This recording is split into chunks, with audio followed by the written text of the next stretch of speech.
va aborder un exercice résolu en chimie sur la préparation de la solution d'iosine.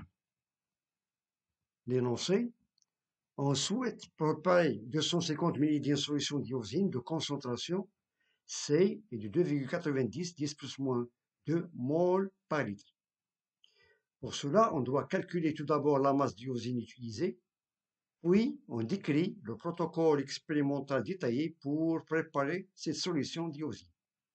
Et finalement, on déduit la concentration massique de l'iosine dans la solution préparée, bien sûr, il est exprimé en grammes par litre. Les données: la masse molaire de l'iosine est de valeur 693,6 grammes par mol. Bien. Donc la résolution: on souhaite préparer 250 ml d'une solution d'iosine de concentration C est de 2,90 fois 10 puissance moins 2 mol par litre. Tout d'abord, on doit calculer la quantité de matière d'iosine à dissoudre, c'est-à-dire petit n, ou bien la quantité, le nombre de moles. Bien, pour cela, on va appliquer la relation suivante. On a petit n est égal à la concentration fois le volume. Bien, on a, d'après les données, on a la concentration est de 2,90 10 plus moins 2 mol par litre, et le volume est de 250 ml. Donc on doit respecter les unités. On a ici le volume est donné en millilitres. Par contre, la concentration elle est donnée en mol par litre. Donc on doit convertir 250 ml en litres. Application numérique: on a C est de 2,90 10 plus moins 2. 250 ml, c'est tout simplement 0,25 ou bien 250 litres. C'est un quart de litre.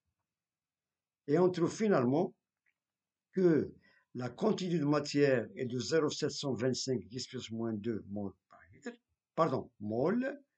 Cela veut dire que N est égal à 7,25 10 plus moins 3 mol. Ça, c'est la quantité de matière d'iosine qu'on va utiliser à dissoudre.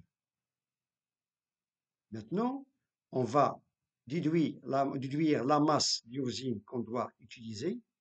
Dans ce cas, on va utiliser la relation. On a N est égal à petit m sur grand M. M, c'est la masse qu'on va utiliser. Et M, c'est la masse molaire du d'iosine. Et on tire M est égal à petit n fois grand M. Application numérique. On a petit n, c'est déjà calculé ici de 7,25 10 plus moins 3 mol. Et grand M, c'est la masse molaire, est de 693,6 grammes par mol. Bien. Et on trouve finalement que la masse qu'on doit utiliser d'iosine est de 5,03 grammes. 5,03 grammes. Bien. Maintenant, on va donner le protocole expérimental qu'on doit respecter pour préparer cette solution d'iosine. Premièrement, on doit peser la masse qu'on a trouvée théoriquement tout à l'heure exactement de 5,03 grammes avec une balance plus précise. Ensuite, on mettre l'iosine dans une fiole osée, c'est de capacité de 250 ml. Rincer les instruments utilisés pour s'assurer que toute l'iosine est transférée. Bien sûr, on doit rincer ces instruments avec de l'eau distillée pour s'assurer que toute l'iosine est transférée dans la fiole. Ajouter de l'eau distillée jusqu'à 2/3 du volume de la fiole, c'est-à-dire jusqu'à 2/3 de la capacité de la fiole. Cette capacité est de 250 ml. Agiter pour dissoudre, donc on doit agiter pour dissoudre le contenu d'iosine avec de l'eau et compléter avec de l'eau, bien sûr distillée, jusqu'au trait dosose, jusqu'au trait de la fiole osée. Et finalement, agiter pour homogénéiser cette solution. Donc pour avoir une solution homogène entre l'iosine et l'eau distillée. Bien. Maintenant, on va calculer la concentration massique de cette iosine. Donc, pour calculer cette concentration, on doit appliquer la relation suivante, on a la concentration massique Cm est égale à petit m sur V. Petit m, c'est la masse utilisée d'iosine et V, c'est le volume de la solution. Bien, application numérique, on a petit m est de 5,03 et bien sûr le volume est de 250 millilitres, il est de 0,250 litres et on trouve que cette concentration massique est de valeur 20,1 grammes par litre.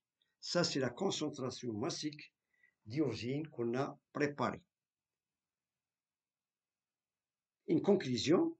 Donc, cet exercice illustre les étapes de préparation d'une solution d'iosine en mettant l'accent sur les calculs de concentration et de masse. Donc, on doit toujours, lorsqu'on nous demande de préparer une solution, on doit calculer tout d'abord la quantité de matière de cette solution, de la matière qu'on doit préparer, et la masse de la matière, et ensuite, on procède, on respecte le protocole expérimental.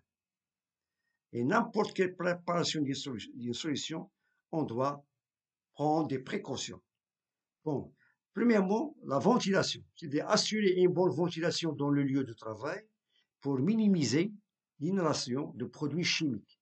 Donc, ou bien on peut procéder à cette expérience, ou bien à cette préparation d'utiliser une hotte qui est inspirante.